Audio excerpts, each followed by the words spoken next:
Vous connaissez tous Gérard Miller, le psychanalyste, auteur, chroniqueur, radio-télé, auteur de nombreux ouvrages, réalisateur, scénariste, acteur même. Mais vous ignorez sans doute qu'il a participé à la rédaction du livre blanc de la sécurité routière en 1988 et ce travail avait été demandé par Michel Rocard.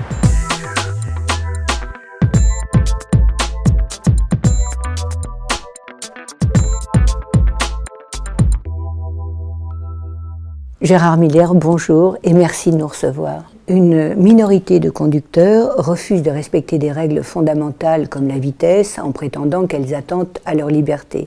Et les avocats spécialisés qui les défendent disent que nous sommes une association liberticide. Qu'en pensez-vous? Écoutez, c'est certainement une des grandes plaisanteries des associations, des mouvements qui luttent contre la sécurité routière. Enfin, à ma connaissance, jamais aucune mesure prise pour limiter le nombre d'accidents, le nombre de blessés, le nombre de morts, n'a attenté aux libertés fondamentales. C'est un étendard, enfin, de bouffons. Il faut là-dessus être extrêmement ferme, c'est-à-dire que dans une société, aussi démocratique soit-elle, il y a inévitablement un certain nombre d'interdits. Bon. Il y a un certain nombre de choses qu'on ne peut pas faire. Lorsque, par exemple, vous allez sur un chantier, vous êtes obligé de mettre un casque. Vous pouvez considérer que vous avez envie de mettre une casquette ou d'avoir la tête nue. Eh bien non. La société démocratique considère que vous n'avez, en l'occurrence, pas le choix. Bon. Eh bien, c'est la même chose pour la ceinture de sécurité. On considère qu'en effet, vous n'avez pas le choix pour toute une série de raisons que je ne vais pas ici rappeler.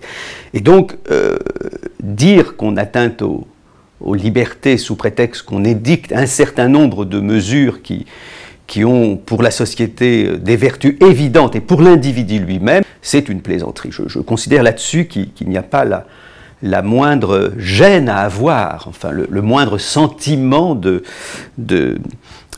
peine, enfin, en se disant « est-ce que je fais bien de demander à la société de prendre ces mesures ?» Pourquoi les mouvements et les partis les plus sécuritaires s'opposent-ils à la lutte contre la violence routière, alors qu'il est beaucoup plus facile de lutter contre cette violence routière que contre toutes les autres formes de délinquance?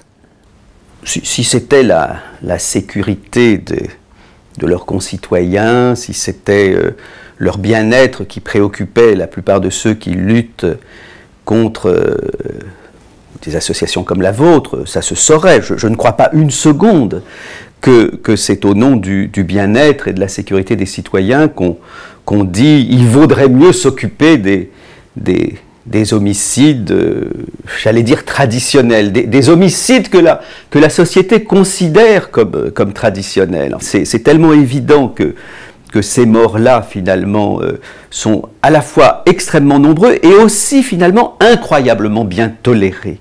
Vous savez, lorsqu'on explique, par exemple, on va dire aux sécuritaires, au mauvais sens du terme, lorsqu'on leur explique par exemple que vous avez malheureusement infiniment plus de chances d'être tué par quelqu'un que vous connaissez que par l'inconnu au coin de la rue. Il y a bien sûr des meurtres comme ça, un type qui ne vous connaît pas et qui vous poignarde, mais dans l'ensemble, dans la plupart des homicides, ce sont des gens qu'on connaît. Donc il y a un lien très étroit entre l'homicide, la mort provoquée et je dirais la familiarité du quotidien. Eh bien, c'est ça qu'on a beaucoup de mal à accepter.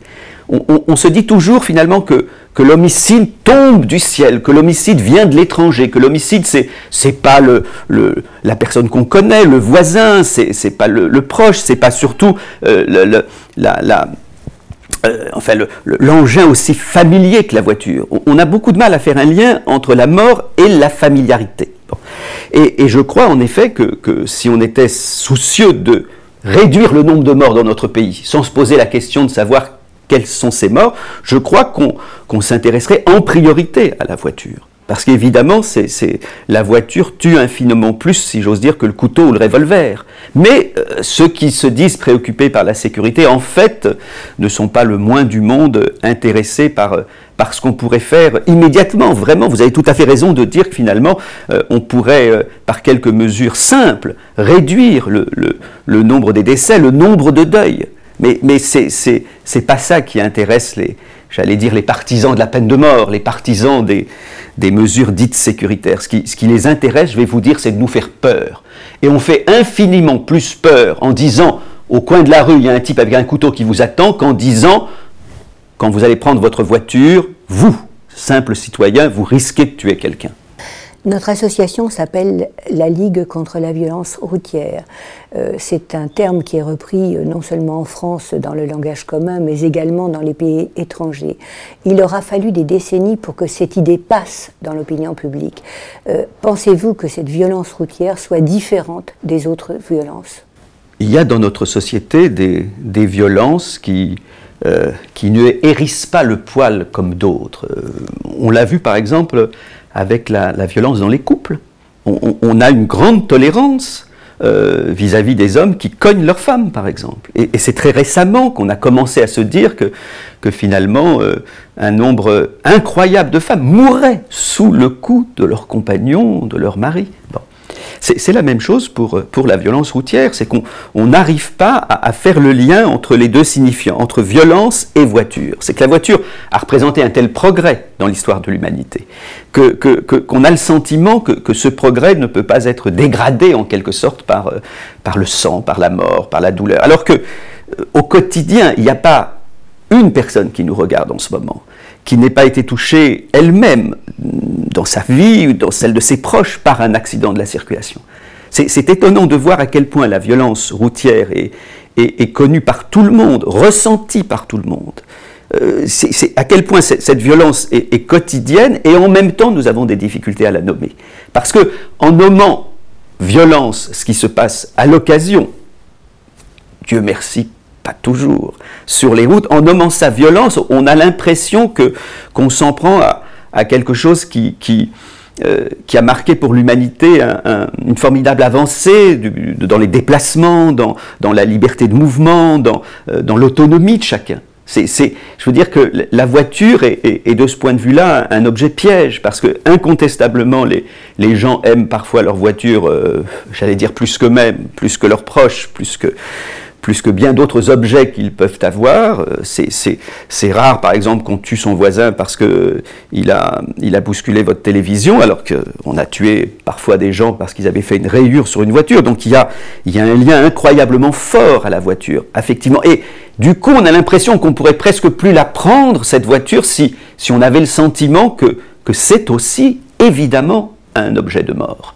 La voiture fait partie de nos revolvers à nous. On dit souvent qu'aux États-Unis, les armes sont en vente libre. Eh bien, dans notre pays, les armes ne sont pas en vente libre. Dieu merci, les voitures sont en vente libre. Et il faut savoir qu'à l'occasion, cette vente libre peut être équivalente à celle des armes à feu. C'est incroyable de le dire comme ça, et pourtant c'est vrai. Qu'est-ce qui tue le plus dans notre pays? Eh bien, moins de revolvers que la voiture. Pour le revolver, vous n'hésitez pas à parler de violence, évidemment, comme pour la matraque ou pour je ne sais quoi d'autre de ce genre.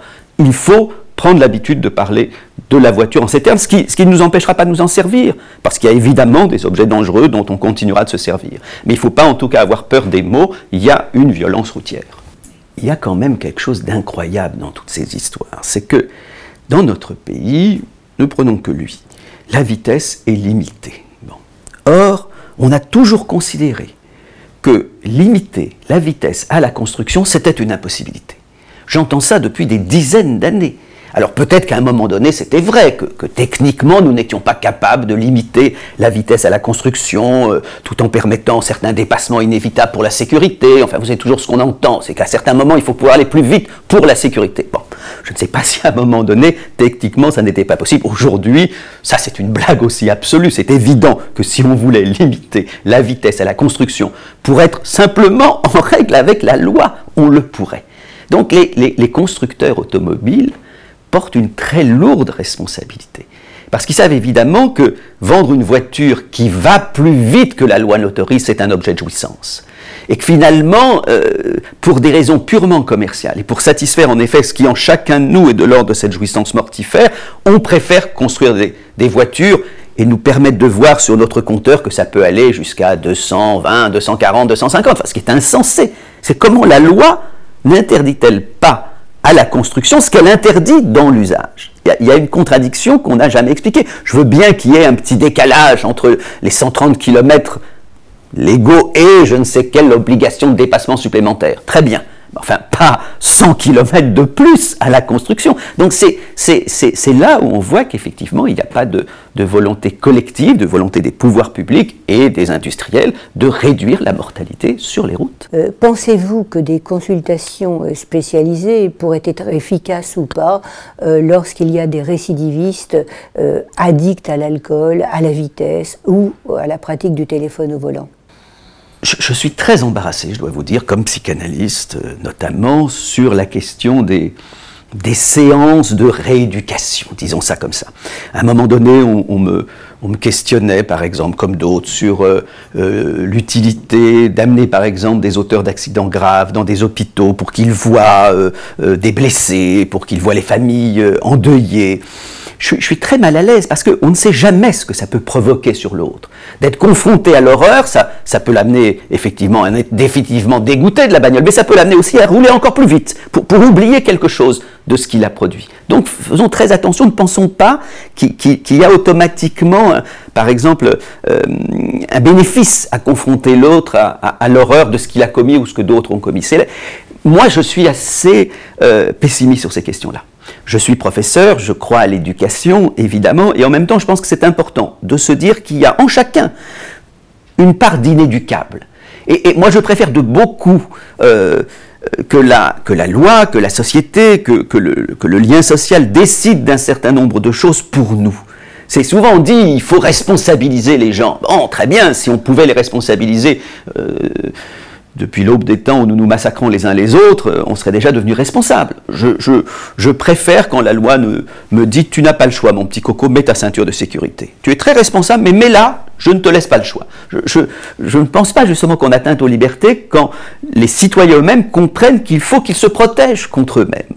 Et donc, je suis pour les séances d'éducation, de rééducation, d'explication, tout ce que vous voulez. Mais sachons que nous dirons oui, oui, oui, comme l'alcoolique qui a décidé de ne plus boire et désiré effectivement se soigner et qui va quand même repicoler. Bon. Donc, l'éducation, oui, la psychanalyse, l'enseignement, tout ce que vous voulez, et en même temps, prenons un certain nombre de mesures qui nous permettent d'éviter d'oublier ce que nous avons à faire. Je me souviens, il y a des années de ça, quand je participais à une commission des sages qu'avait voulu le secrétariat d'État, justement, qui s'occupait des questions de sécurité. Je me souviens à l'époque qu'on s'était dit, par exemple, il y a un certain nombre d'accidents qui sont, enfin de morts parfois même, qui sont provoqués par le fait que lorsque la pluie tombe, nous oublions, les pluies fortes, nous oublions d'allumer la lumière. Et à l'époque, on s'était dit, ça ne serait pas compliqué qu'à la construction, au moment où la pluie commence à tomber sur le pare-brise, automatiquement, les lumières s'allument. Comme aujourd'hui, elles s'allument automatiquement quand la nuit tombe.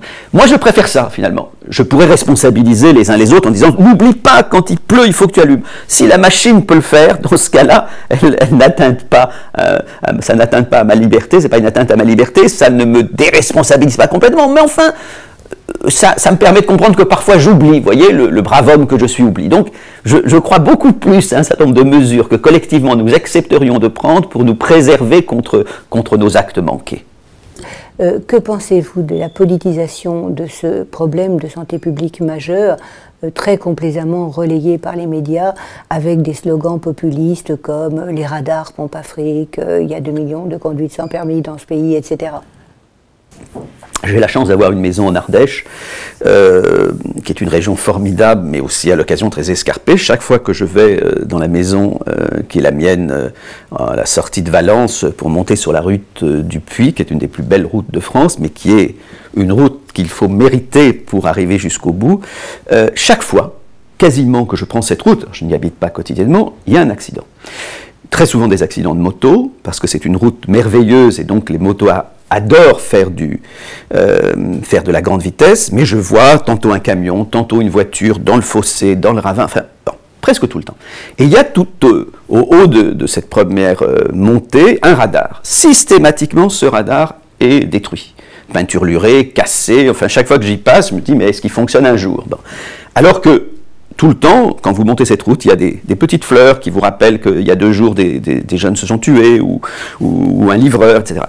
Donc, il y a en matière de sécurité quand même quelque chose qu'on ne veut pas voir. Quand on dit les radars pompent Afrique, quand on tient un certain nombre de ces propos qu'on appelle populisme, enfin qui sont des propos infâmes, c'est-à-dire que je ne doute pas que l'État puisse être satisfait de recueillir nos amendes, c'est une chose. D'abord, l'État, c'est en grande partie nous aussi, ça a quand même quelques bénéfices, mais surtout, je me dis, mais évidemment que ces radars qui nous rappellent à l'ordre, que ces radars qui justement parfois nous obligent à ralentir contre nous-mêmes, évidemment qu'ils sont utiles, et que tous ces slogans, enfin,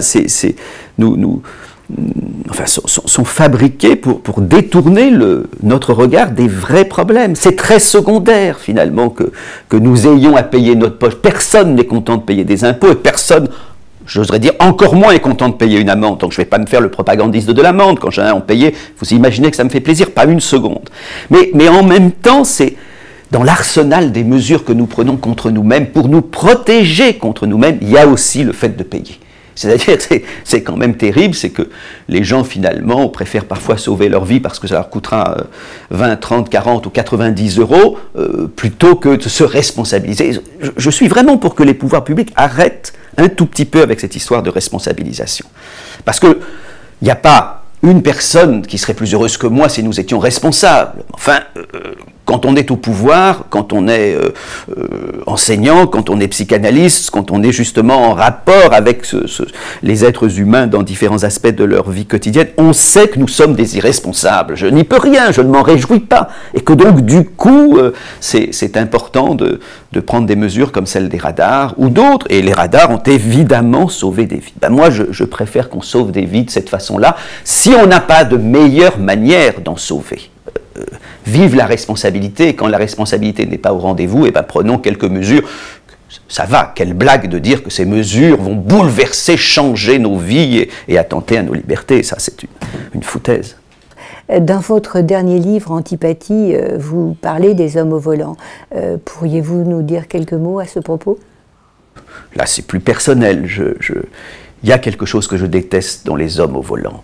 Et je suis un homme et je prends parfois le volant, même si je n'ai pas, à Paris en tout cas, de voiture. Il y a quelque chose que je déteste chez les hommes au volant, c'est d'abord leur conviction que les femmes conduisent moins bien. C'est extraordinaire de voir à quel point cette conviction que les femmes conduisent moins bien est ancrée dans l'esprit de chacun, au point de donner des matières à des quasi-proverbes, enfin, femme au volant, mort au tournant, enfin bon. Alors que n'importe quel assureur, n'importe quel statisticien vous dira que les femmes causent infiniment moins d'accidents que les hommes, justement parce que la voiture n'est sans doute pas pour les femmes un objet phallique comme pour les hommes, parce qu'elles n'ont sans doute pas, sauf quand elle devient elle-même des hommes, ce qui arrive très souvent, elles n'ont sans doute pas le sentiment que la voiture c'est un prolongement de leur propre phallus. Enfin, il y a quelque chose qui est extraordinaire dans l'aveuglement des hommes, lorsqu'on sait par exemple que certains accidents sont typiquement masculins, s'encastrer dans un arbre, par exemple, qui est un accident le plus souvent mortel, s'encastrer dans un arbre, eh ben c'est un truc d'homme. Que très peu de femmes font ce type d'accident. Bon. C'est formidable de constater effectivement qu'il y a un rapport entre la puissance virile, entre le sentiment effectivement de toute puissance phallique qui est du côté de l'homme et l'accident de la circulation. Les voitures, évidemment, les femmes sont nombreuses à en conduire dans notre pays, mais il n'y a pas de doute je dirais qu'elles n'en tirent sans doute pas, sauf lorsqu'elles ressemblent aux hommes, qu'elles n'en tirent sans doute pas la même jouissance. Et que du coup, franchement, moi je suis plus rassuré de monter dans une voiture conduite par une femme que par un homme. Gérard Miller, merci pour cette analyse de la violence routière. Rendez-vous bientôt pour un prochain entretien.